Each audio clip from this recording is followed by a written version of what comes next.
ওয়াশিংটনে ন্যাশনাল মলে মার্কিন প্রেসিডেন্ট ডোনাল্ড ট্রাম্প ও প্রয়াত দণ্ডিত যৌন অপরাধী জেফ্রি অ্যাপস্টেনকে নিয়ে নির্মিত টাইটানিক ধাঁচের একটি ব্যঙ্গাত্মক ভাস্কর্য ঘিরে আলোচনা সমালোচনা শুরু হয়েছে।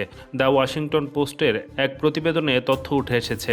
গতকাল সকালে অজ্ঞাতনামা শিল্পীদের একটি দল প্রায় 12 ফুট উচ্চতার স্বর্ণ রঙে রাঙানো ভাস্কর্যটি স্থাপন করে।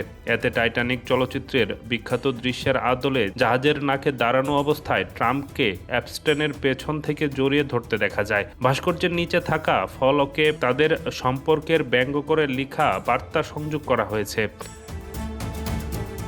ভাস্কর্যের পাশে ট্রাম্প ও অ্যাপস্টেনের একসঙ্গে তোলা ছবিসহ ব্যানার টাঙানো হয়েছে, যেখানে মেকিং আমেরিকা সেফ অ্যাগেন লেখা রয়েছে এবং বিচার বিভাগীয় প্রতীক ব্যবহার করা হয়েছে। দি সিক্রেট হ্যান্ডশেক নাম ব্যবহার করা অজ্ঞাত শিল্পী গোষ্ঠীর আগেও মলে ট্রাম্প অ্যাপস্টেনকে নিয়ে দুটি স্থাপনা বসিয়েছিল।